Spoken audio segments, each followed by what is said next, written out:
Hola, ¿cómo están? Mi nombre es Cristian Santa Cruz y el día de hoy les quiero hablar acerca de la parábola de Jesús, acerca de la vid verdadera. Y vamos a ver la parábola de Jesús en el libro de Juan, capítulo 15, versículo 1 al 8. Y vamos a comenzar leyendo los dos primeros versículos que dicen lo siguiente. Yo soy la vid verdadera y mi Padre es el labrador. Todo pámpano que en mí no lleva fruto, lo quitará, y todo aquel que lleva fruto lo limpiará para que lleve más fruto. Amén. Entonces, aquí Jesús está dando un ejemplo, porque Jesús habla por medio de parábolas, para hacernos entender con cosas que suceden en esta tierra, las cosas que pasan espiritualmente o en el reino de Dios. Está diciendo que el Padre es como ese hombre que va y labra, o el labrador de una vid. Esta vid es una planta que puede ser de uvas y los pámpanos son la parte donde dan el fruto. Entonces está diciendo que todo aquel que no lleva fruto va a quitar ese pámpano, pero el que da fruto dice que lo limpiará para que siga dando fruto, y eso habla de nosotros, habla de los seres humanos, porque Jesús dice que Él es la vid y nosotros los pámpanos. Debemos entender que debemos dar fruto, pero ¿qué tipo de fruto está hablando Dios? ¿Cuál fruto? Porque muchas veces confundimos el fruto que Dios quiere que tengamos. Y vamos a ver ahora qué fruto es. En Gálatas capítulo 5, versículo 22 al 23 dice lo siguiente. Mas el fruto del Espíritu es amor, gozo, paz, paciencia, benignidad, bondad, fe, mansedumbre, templanza. Contra tales cosas no hay ley. Amén. Entonces está hablando que este es el fruto del Espíritu Santo, o sea, es el fruto que Dios quiere que tengamos, porque de este fruto se van a desprender otros frutos que podemos dar en nuestra vida. Pero si primero no tenemos este fruto, que es el primordial delante de Dios, el fruto del Espíritu Santo, el resto de frutos no van a servir. Y ya vamos a ver por qué. Y ahora vamos a ver Efesios capítulo 5, versículo 9 al 11, dice lo siguiente. Porque el fruto del Espíritu es en toda bondad, justicia y verdad, comprobando lo que es agradable al Señor, y no participéis en las obras infructuosas de las tinieblas, sino más bien reprendedlas. Entonces, aquí que está hablando Dios a través de su palabra, está hablando de cosas espirituales, que el fruto del Espíritu Santo, que también vimos en Gálatas, nos ayuda para comprobar qué es agradable delante de Dios y qué no lo es. Y enseguida, como acabamos de leer, dice que no participemos en obras infructuosas, o sea, en nuestra vida podemos hacer cosas que den fruto delante de Dios o cosas que no den fruto delante de Dios, que son esas cosas infructuosas. Y dice que son de las tinieblas, o sea, está hablando de algo espiritual. Está hablando de que eso no es de Dios, por eso lo dice así. Y debemos entender que o damos fruto para Dios o tenemos obras que no dan fruto, o sea, que son infructuosas.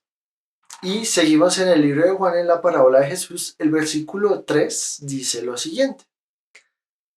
Ya vosotros estáis limpios por la palabra que os he hablado. Amén. Entonces, esto nos muestra que la palabra de Dios, la palabra de Jesús, del Espíritu Santo de Dios, es la que nos limpia. Porque como vimos, el pámpano necesita ser limpiado para dar más fruto y nosotros debemos dar fruto constante en nuestra vida. Y eso es imposible si no tenemos la palabra de Dios en nuestra vida. Por eso debemos entender que leer la Biblia todos los días de nuestra vida, que orar todos los días de nuestra vida es lo que nos va a limpiar para que delante de Dios podamos dar el fruto que Él espera. Y Juan capítulo 15 versículo 4 al 5 dice lo siguiente. Permaneced en mí y yo en vosotros. Como el pámpano no puede llevar fruto por sí mismo si no permanece en la vid, así tampoco vosotros si no permanecéis en mí. Yo soy la vid, vosotros los pámpanos. El que permanece en mí y yo en él, éste lleva mucho fruto, porque separados de mí, nada podéis hacer. Amén. Entonces Jesús da este ejemplo, así como un pámpano que si no está pegada a la vid, no puede dar un fruto, asimismo sucede con nosotros. Si buscamos a Dios solamente cuando tenemos una emergencia o solamente los fines de semana o solamente cuando tengo una petición, no vamos a poder dar ese fruto que Dios espera en nuestra vida. Y por eso también la Biblia dice en el Salmo capítulo 1, versículo 3, lo siguiente. Será como árbol plantado junto a corrientes de aguas, que da su fruto en su tiempo y su hoja no cae, y todo lo que hace prosperará. Aquí vemos una vida que está dando ese fruto, porque dice que da su fruto en su tiempo y su hoja no cae, y que todo lo que hace prosperará. Habla de alguien que está pegado a esa vid y da ese fruto precisamente. ¿Por qué? Porque está con Jesús permanentemente. Y Juan capítulo 15, versículo 6 dice lo siguiente. El que en mí no permanece será echado fuera como pámpano y se secará.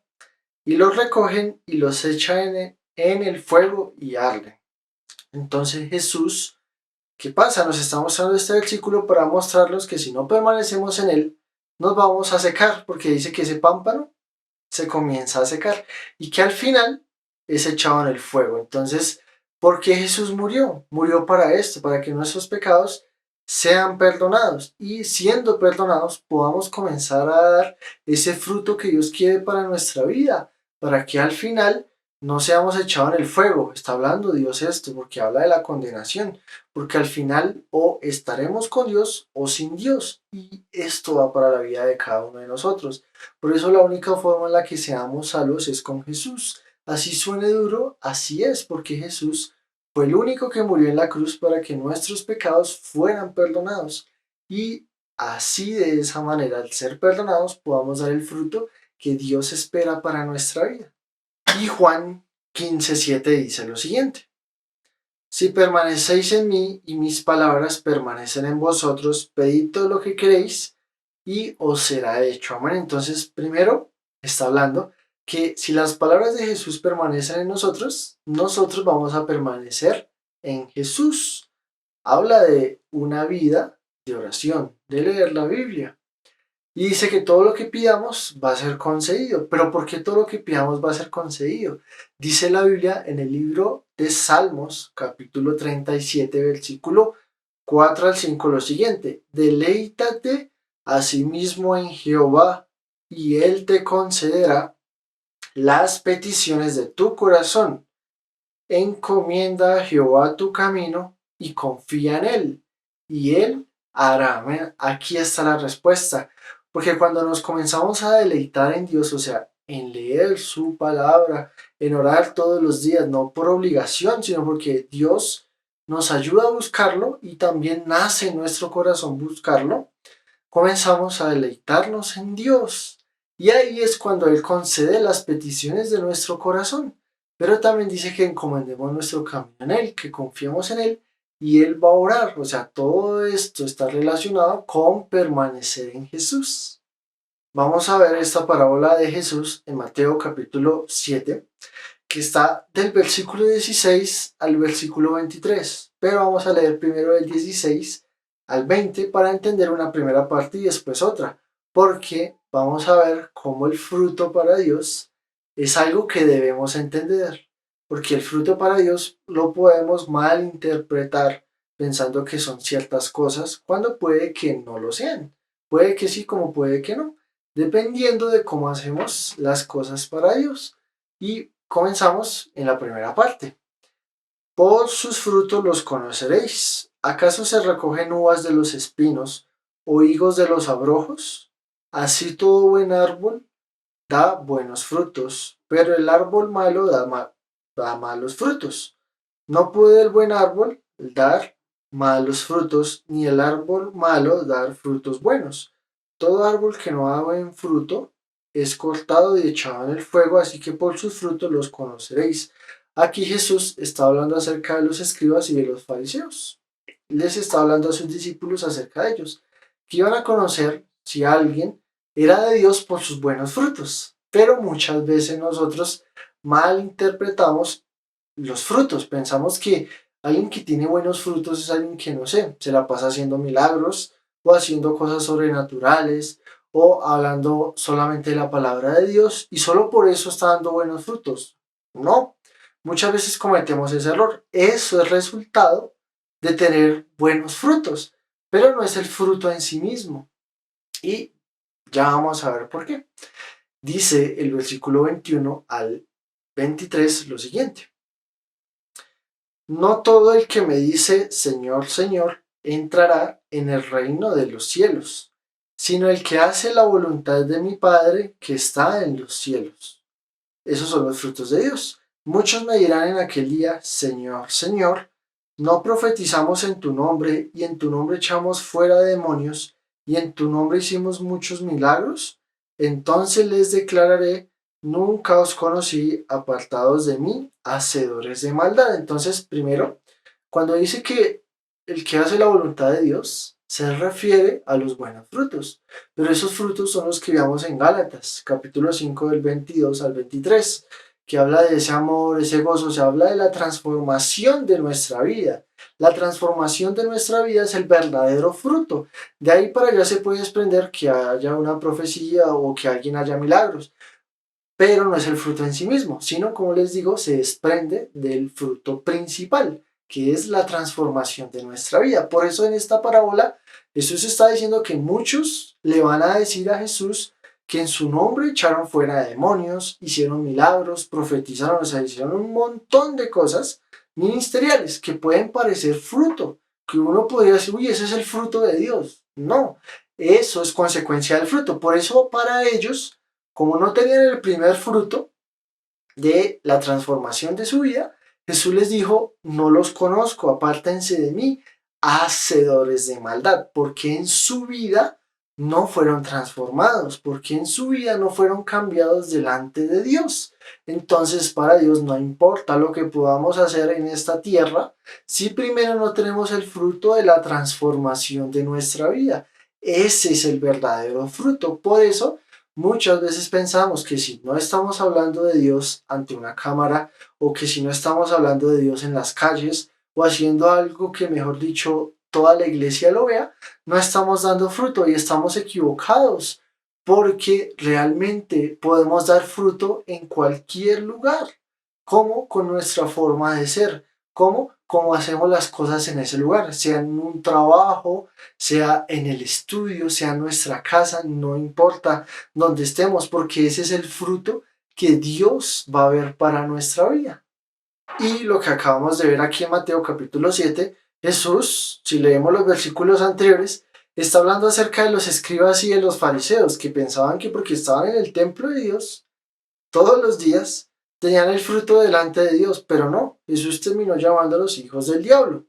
Terminó diciendo que eran hipócritas. ¿Por qué? Porque pensaban eso, que el fruto estaba en permanecer en la casa de Dios y hacer un montón de cosas, pero en realidad no estaban siendo transformados. Y por eso la Biblia también muestra en Primera de Corintios capítulo 13 versículo 1 lo siguiente. Si yo hablase lenguas humanas y angélicas y no tengo amor, vengo a ser como metal que resuena o címbalo que retiñe. Entonces aquí vuelve y muestra lo mismo. Podemos hacer muchas cosas, hablar hasta en lenguas angelicales, pero si no tenemos el fruto, el verdadero fruto de Dios, amor, de nada sirve. Somos como metal que resuena o címbalo que retiñe. Y podemos seguir leyendo ahí en Primera de Corintios y sigue dando ejemplos, donde pudiéramos darle dinero a muchas personas o hasta entregar nuestro propio cuerpo para que fuera quemado, dice la Biblia. Pero si no tenemos amor o no tenemos el verdadero fruto, eso de nada va a servir delante de Dios. Y el último versículo de la parábola que estamos viendo de Jesús, Juan 15:8, dice lo siguiente. En esto es glorificado mi Padre, en que llevéis mucho fruto y seáis así mis discípulos. Amén. Entonces, esto es lo que quiere Jesús, que seamos sus discípulos, que llevemos mucho fruto, que nuestra vida esté llena de lo que Dios quiere para nuestra vida, en nuestro trabajo, en nuestro estudio, en nuestra casa, en nuestra familia. Ahí es donde está el verdadero fruto de Dios y quiere que llevemos mucho fruto, amén. Entonces no tenemos que esperar a hacer algo en nuestra iglesia o esperar a hacer algo más en cualquier otro lado para comenzar a dar fruto, no, ya podemos darlo. transformando nuestra vida delante de Dios, buscándolo todos los días para que nuestra vida comience a ser llena de los frutos de Dios. Amén. Y por último, quiero invitarte a que me ayudes a hacer una oración para que el fruto de Dios venga a nuestra vida, amén, y podamos ir a hacer las demás cosas que son resultado de ese fruto de Dios. Entonces, amado Padre, Hijo y Espíritu Santo, te damos gracias por tu palabra, Señor. Te pedimos, Dios, que generes este verdadero fruto en nuestra vida, Padre, porque ahí sí vendrá lo demás, Dios, ahí sí podremos ayudar a las demás personas, servir en nuestra iglesia, hacer todas las demás cosas, Dios, pero todo esto solamente va a tener sentido delante de ti, Padre. Si primero tenemos ese verdadero fruto, si primero tenemos esa verdadera transformación en nuestra vida, Padre, trae esa transformación, Señor, trae ese amor, Dios, trae ese gozo, esa paz, trae estos frutos de tu Espíritu Santo, Dios, llénanos de tu Espíritu Santo, Señor, para que podamos dar ese verdadero fruto, Dios, y que tú nos limpies y podamos seguir dando cada vez más fruto, Dios, donde tú también, Dios, a través de nuestra vida, Dios, tocas la vida de las demás personas, Padre. Llevas ese amor a las demás personas, Señor, que aunque nadie lo vea, tú sí lo ves, Padre Santo. Por eso no necesitamos, Dios, que miles de personas nos vean, Dios. Necesitamos es que tú nos veas, Padre, y el resto se dará, Señor. Te damos gracias, Señor. Toda la alabanza y la adoración es para ti. Amén, amén y amén.